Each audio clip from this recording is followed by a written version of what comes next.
Hi hello ನಮಸ್ತೆ, welcome back to my channel. ನಾನು ಈ ಹಿಂದಿನ ವಿಡಿಯೋದಲ್ಲಿ ಹೇಳಿದ್ದೆ ಅಲ್ವಾ, ಕುಶಲ ಅನ್ನೋ ಪ್ರೋಗ್ರಾಮ್ಗೆ ನಾನು ಹೋಗಿದ್ದೆ. ಸೊ ನಮ್ಮ ಮಹಿಳಾ ದಿನಾಚರಣೆ ಪ್ರಯುಕ್ತ ಬ್ರಾಹ್ಮಣ ಸಮಾಜದವರು ಇದನ್ನು ಆರ್ಗನೈಸ್ ಮಾಡಿದರು ಅಂತ. ಸೊ ಫಸ್ಟ್ ಟೈಮ್ ನಾನು ಈ ಪ್ಲೇಸ್ಗೆ ಹೋಗಿದ್ದು. ಹೋಗೋ ಅಷ್ಟೊತ್ತಿಗೆ ಆಲ್ರೆಡಿ ಎಲ್ಲ ಸ್ಟಾಲ್ಸ್ನವರು ಬಂದಿದ್ದರು. ಈ ಒಂದು ಪ್ಲೇಸ್ನ ನಾನು ದಾವಣಗೆರೆಯಲ್ಲಿ ಇದ್ದರೂ ಕೂಡ ಫಸ್ಟ್ ಟೈಮ್ ನೋಡಿದ್ದು. ಸೊ ಸುತ್ತಲೂ ನೋಡಿದೆ, ತುಂಬ ಸ್ಪೇಸಿಯಸ್ ಆಗಿ ಚೆನ್ನಾಗಿತ್ತು.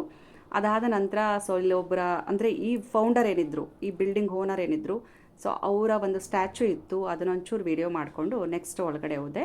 ನನಗೆ ತುಂಬ ಖುಷಿ ಕೊಟ್ಟಂಥ ವಿಚಾರ ಏನು ಅಂತಂದರೆ, ನಾನು ಹಿಂದಿನ ವಿಡಿಯೋದಲ್ಲಿ ಸ್ವಲ್ಪ ಹೇಳಿದ್ದೆ, ಯಾವುದರ ಬಗ್ಗೆ ಆಸಕ್ತಿ ಇತ್ತು ಆ ಒಂದು ವಿಷಯಗಳನ್ನು ನಾನು ಮನಸ್ಸಲ್ಲೇ ಅಂದ್ಕೊಳ್ತಾ ಇದ್ದಾಗ ಅದಕ್ಕೆ ದೇವರ ಒಂದು ಅನುಗ್ರಹ ಸಿಕ್ತು ಅಂತಲೇ ಅನಿಸ್ತು ನನಗೆ ಈ ಸ್ಟಾಲಿಗೆ ಬಂದಾಗ.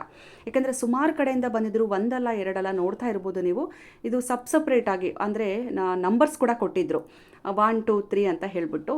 ಒಂದು ಥರದ್ದು ಹಾಗಿದ್ರೆ ಓಕೆ ಅಂತ ಹೇಳ್ಬೋದಿತ್ತು. ಬಟ್ ಒಂದೇ ವಿಚಾರವಾಗಿ ಇಲ್ಲಿ ಸ್ಟಾಲ್ಗಳು ಬಂದಿರಲಿಲ್ಲ. ನನಗೆ ಮನಸ್ಸಲ್ಲಿ ಏನು ಅಂದ್ಕೊತೀವಲ್ವ, ಸೊ ಈ ಥರ ಒಂದು ವಿಡಿಯೋ ಮಾಡೋದಕ್ಕೆ ಹೋಗಬೇಕು, ತಿಳ್ಕೋಬೇಕು ಅಂತ ಏನು ಅಂದ್ಕೊಳ್ತೀವಲ್ವ, ಅದು ದೇವರಿಗೆ ಮೋಸ್ಟ್ಲಿ ರೀಚ್ ಆಗಿದೆ ಅಂತ ಅನಿಸ್ತು ನನಗೆ. ಯಾಕಂದರೆ ನೋಡಿ, ಇಲ್ಲಿ ಕಾಣಿಸ್ತಾ ಇರೋದು ಸ್ಟೋನ್ಸು. ಇದ್ರ ಬಗ್ಗೆ ಕಂಪ್ಲೀಟ್ ಮಾಹಿತಿನ ಈ ಓನರೇ ಹೇಳ್ತಾರೆ. ಅದನ್ನು ನೆಕ್ಸ್ಟ್ ವಿಡಿಯೋದಲ್ಲಿ ಅಪ್ಲೋಡ್ ಮಾಡ್ತೀನಿ ನಾನು. ಒಂದೊಂದು ಸ್ಟೋನ್ ಕೂಡ ನಮ್ಮ ದೇಹದಲ್ಲಿ ಇರ್ತಕ್ಕಂಥ ನ್ಯೂನತೆಯನ್ನು ಹೋಗಲಾಡಿಸೋದಕ್ಕೆ ಹೆಲ್ಪ್ ಆಗುತ್ತೆ. ಅವ್ರು ಹೇಳಿದರು, ನಮ್ಮ ಈ ಒಂದು ಸ್ಟೋನ್ಸ್ ಬಂದುಬಿಟ್ಟು ಬೇರೆ ಏನೂ ಅಲ್ಲ, ಮೆಡಿಸನ್ ಅಂತಲೇ ಹೇಳ್ಬೋದು. ಇದು ನಂಬಿಕೆ ಇರೋರಿಗೆ ಮಾತ್ರ, ನಂಬದೇ ಇರೋರಿಗೆ ಏನೂ ಮಾಡೋಕ್ಕಾಗಲ್ಲ. ಸೊ ಅವರವರ ಮನಸ್ಥಿತಿಗೆ ಬಿಟ್ಟಿದ್ದದು. ಒಂದೊಂದು ಕಲರ್ ಸ್ಟೋನ್ ಕೂಡ ಇದು ಫೇಕ್ ಅಲ್ಲ, ರಿಯಲ್ ಆಗಿರ್ತಕ್ಕಂಥ ಸ್ಟೋನು.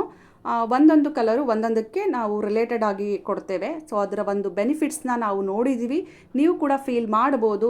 ಬಿಲೀವ್ ಇದ್ದರೆ ತೊಗೊಳ್ಳಿ, ಇಲ್ಲ ಅಂದರೆ ನೆಕ್ಸ್ಟ್ ನೀವು ನಂಬಿಕೆ ಬಂದ ಮೇಲೂ ಕೂಡ ಕಾಂಟ್ಯಾಕ್ಟ್ ಮಾಡ್ಬೋದು ಅಂತ ಹೇಳಿದರು. ಅವರ ಪ್ರತಿ ಮಾತಲ್ಲೂ ಕೂಡ ಎಷ್ಟು ಬಿಲೀವ್ನೆಸ್ ಅನಿಸ್ತಿತ್ತು ಅಂದರೆ ಅದನ್ನು ಕೇಳಿದಾಗಲೇ ಅರ್ಥ ಆಗುತ್ತೆ. ನಾನು ನೆಕ್ಸ್ಟ್ ವಿಡಿಯೋದಲ್ಲಿ ಕಂಪ್ಲೀಟ್ ಅವರ ಮಾಹಿತಿಯಲ್ಲಿರೋದನ್ನೆಲ್ಲ ಅಪ್ಲೋಡ್ ಮಾಡ್ತೀನಿ.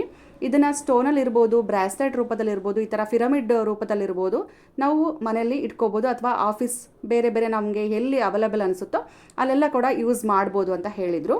ಈ ಥರದ ಮಾಹಿತಿ ಇದರ ಜೊತೆಗೆ ಮತ್ತೆ ನಾನು ಕೆಲವೊಂದು ವೀಡಿಯೋಗಳನ್ನು, ಈಗ ಆದಿವಾಸಿ ಹೇರ್ ಆಯಿಲ್ ಅಂತ ಹೇಳಿದ್ನಲ್ವ, ಅಲ್ಲಿಗೆ ಹೋಗ್ಬಿಟ್ಟು ಈಗ ಫೇಕ್ ಅಂತ ಹೇಳ್ತಾರೆ, ರಿಯಲ್ ಯಾವುದು ಫೇಕ್ ಯಾವುದು ಗೊಂದಲದಲ್ಲಿರ್ತೀವಿ. ಅವರು ಕೂಡ ಇಲ್ಲಿಗೆ ಬಂದಿದ್ದು ತುಂಬ ವಿಶೇಷ. ಅವರನ್ನು ಕೂಡ ನಾನು ಇಲ್ಲಿ ಶೇರ್ ಮಾಡ್ತಾ ಇದ್ದೀನಿ.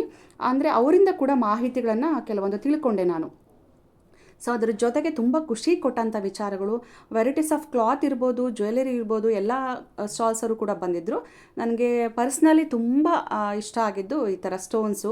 ಆಮೇಲೆ ಖುಷಿ ಕೊಟ್ಟಂಥ ವಿಚಾರ ಅಂದರೆ ಆದಿವಾಸಿ ಹೇರ್ ಆಯಿಲು ನಾನು ಕೂಡ ಪರ್ಚೇಸ್ ಮಾಡಿದ್ದೀನಿ. ಅವ್ರು ಹೇಳಿದರು, ನೀವು 2 ಯೂಸಲ್ಲೇ ಗೊತ್ತಾಗುತ್ತೆ, ಅಂದರೆ 2 ಸರಿ ಯೂಸ್ ಮಾಡಿದಾಗಲೇ ಇದರ ಬೆನಿಫಿಟ್ಸ್ ಏನು ಅಂತ ಗೊತ್ತಾಗುತ್ತೆ. ಹಾಗೆಯೇ ಫೇಕು ಮತ್ತು ರಿಯಲ್ ಅನ್ನೋದನ್ನು ಹೇಗೆ ನಾವು ತಿಳ್ಕೋಬೇಕು, ನೀವು ಬಂದಿರೋದಾದರೂ ರಿಯಲ್ ಅಂತ ಏನು ಅಂತ ಕೇಳಿದಾಗ ಸೊ ಅದಕ್ಕೂ ಕೂಡ ಅವರು ಉತ್ತರ ಕೊಟ್ಟಿದ್ದರು. ಅದ್ರ ಜೊತೆಗೆ ನನಗೆ ಖುಷಿ ಕೊಟ್ಟಂಥದ್ದು ಮತ್ತೊಂದು ವಿಚಾರ ಅಂದರೆ, ನಾನು ಇಲಿಕಲ್ ಸ್ಯಾರಿ ವಿಡಿಯೋ ಮಾಡಿದ್ನಲ್ವ, ಹರ್ಷ. ಸೊ ಹರ್ಷ ಕೂಡ ಬಂದಿದ್ದರು. ನನಗೆ ಇನ್ಫಾರ್ಮ್ ಇರಲಿಲ್ಲ ಅವ್ರು ಬರ್ತಾರೆ ಅಂತ ಹೇಳಿ. ಬಂದು ಮಾತಾಡಿಸಿದಾಗಲೇ ಖುಷಿ ಆಯಿತು. ಹಾಗೆಯೇ ನನಗೆ ಅಲ್ಲಿ ತುಂಬ ಕ್ರೌಡ್ ಇದ್ದಿದ್ದರಿಂದ ಮೈಕ್ ತೊಗೊಂಡೋಗಿರಲಿಲ್ಲ. ಮೈಸೂರವ್ರೊಬ್ಬರು ಲೇಡಿ ಬಂದಿದ್ದರು, ಅವರು ತಮ್ಮಲ್ಲಿರ್ತಕ್ಕಂಥ ಮೈಕ್ನ ಕೊಟ್ಟು ಕಂಪ್ಲೀಟ್ ವೀಡಿಯೋಸ್ ಮಾಡ್ಕೊಳ್ಳಿ ಅಂತ ಕೊಟ್ಟರು. ಸೊ ಅಷ್ಟು ಪ್ರೋತ್ಸಾಹ ನೀಡಿದರು. ಅದು ಕೂಡ ತುಂಬ ಖುಷಿಯ ವಿಚಾರನೇ. ಇಲ್ಲಿ ಕಾಣಿಸ್ತಾ ಇರತಕ್ಕಂಥದ್ದು ನಾನು ಆವಾಗಲೇ ಸ್ಟೋನ್ ಬಗ್ಗೆ ಹೇಳಿದ್ನಲ್ವ. ಸೊ ಮತ್ತೆ ಏನಕ್ಕೆ ನಾನು ಶೇರ್ ಮಾಡ್ತಾ ಇದ್ದೀನಿ ಅಂದರೆ, ಸಿಕ್ಕಾಬಟ್ಟೆ ಖುಷಿ ಆಯಿತು ನನಗೆ. ನಮ್ಮಲ್ಲಿರ್ತಕ್ಕಂಥ ನೆಗೆಟಿವಿಟಿ ತೆಗೆಯೋದಕ್ಕೆ ಅಥವಾ ಏನೋ ಒಂದು ಬಿಲೀವ್ನೆಸ್ಗೆ ಇದು ಒಂದು ಸ್ಫೂರ್ತಿ ಅಂತಲೇ ಹೇಳ್ಬೋದು. ಇದರ ಜೊತೆಗೆ ನಮ್ಮ ದಾವಣಗೆರೆಯವರು ಪರಿವರ್ತನೆ ವೇದಿಕೆಯವರು ಕೂಡ ಬಂದಿದ್ದರು. ಇಲ್ಲಿ ಲೆಕ್ಚರರ್ ಕೂಡ ವರ್ಕ್ ಮಾಡ್ತಿದ್ದಾರೆ, ಅವರು ಕೂಡ ಬಂದಿದ್ದರು. ಅದರ ಜೊತೆಗೆ ಪ್ರಿಯಾ ಅಂತ ಹೇಳಿದ್ನಲ್ಲ, ಸೊ ಅವರೇ ಇವರಿಂದನೇ ನನಗೆ ಈ ಒಂದು ಸ್ಟಾಲ್ಗೆ ಬರೋದಕ್ಕೆ ತುಂಬ ಹೆಲ್ಪ್ ಆಗಿದ್ದು, ಅವರೇ ಮಾಹಿತಿ ಕೊಟ್ಟಿದ್ದು. ಹರ್ಷನ ನೋಡಿ ಸಿಕ್ಕಾಬಟ್ಟೆ ಖುಷಿಯಾಗಿತ್ತು. ಬಂದು ಹೇಗಿದ್ದೀರಾ ಅಕ್ಕ ಅಂತ ಹೇಳಿ ಮಾತಾಡಿಸಿದ್ರು ಹರ್ಷ. ಸೊ ಇದಿಷ್ಟು ಮಾಹಿತಿಗಳನ್ನು ನಾನು ನೆಕ್ಸ್ಟ್ ವಿಡಿಯೋದಲ್ಲಿ ಶೇರ್ ಮಾಡ್ತಾ ಇದ್ದೀನಿ. ಪ್ರತಿಯೊಂದು ಪ್ರಾಡಕ್ಟ್ ಬಗ್ಗೆನೂ ಕೂಡ ಸ್ವತಃ ಅವರೇ ಯಾರೆಲ್ಲ ತೊಗೊಂಬಂದಿದ್ರು ಅವರೇ ವಿಷಯಗಳನ್ನು, ಮಾಹಿತಿಗಳನ್ನು ಶೇರ್ ಮಾಡಿದ್ದಾರೆ. ಸೊ ನೆಕ್ಸ್ಟ್ ವಿಡಿಯೋದಲ್ಲಿ ಅದ್ರ ಬಗ್ಗೆ ಹೇಳ್ತಾ ಹೋಗ್ತೀನಿ. ಯಾಕೆ ನಾನು ಇದನ್ನು ಖುಷಿಯಾಗಿ ಇದನ್ನು ವಿಡಿಯೋ ಮಾಡಿದೆ ಅಂದರೆ, ನಾವೇನಾದರೂ ಮನಸ್ಸಲ್ಲಿ ಅಂದ್ಕೊಂಡಾಗ ಅದಕ್ಕೆ ರಿಲೇಟೆಡ್ ಆಗಿ ಆ ಥರದ ಮಾಹಿತಿಗಳು ಸಿಕ್ಕಾಗ ಎಷ್ಟು ಖುಷಿಯಾಗುತ್ತೆ ಅನ್ನೋದಕ್ಕೆ ಅದಕ್ಕೆ ಪಾರನೇ ಇರಲ್ಲ ಅಂತ ಹೇಳ್ಬೋದು. ನನಗೂ ಕೂಡ ಅದೇ ಫೀಲ್ ಆಯಿತು. ಸೊ ಹಾಗಾಗಿ ವಿಡಿಯೋನ ಶೇರ್ ಮಾಡ್ತಾ ಇದ್ದೀನಿ.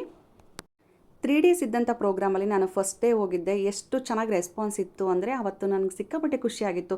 ತುಂಬ ಲಾಂಗ್ ಗ್ಯಾಪ್ ಮಾಡ್ಕೊಂಡು ನಾನು ವೀಡಿಯೋ ಮಾಡೋದಕ್ಕೆ ಬಂದರೂ ಕೂಡ ಇಷ್ಟೊಂದು ರೆಸ್ಪಾನ್ಸ್ ಇದೆಯಲ್ಲ ಅನ್ನೋದೇ ನನಗೆ ಮನಸ್ಸಿಗೆ ತುಂಬ ಖುಷಿ. ಹಾಗಾಗಿ ಮತ್ತೊಮ್ಮೆ ಹೇಳ್ತಾ ಇದ್ದೀನಿ ಅಷ್ಟೇ. Thank you.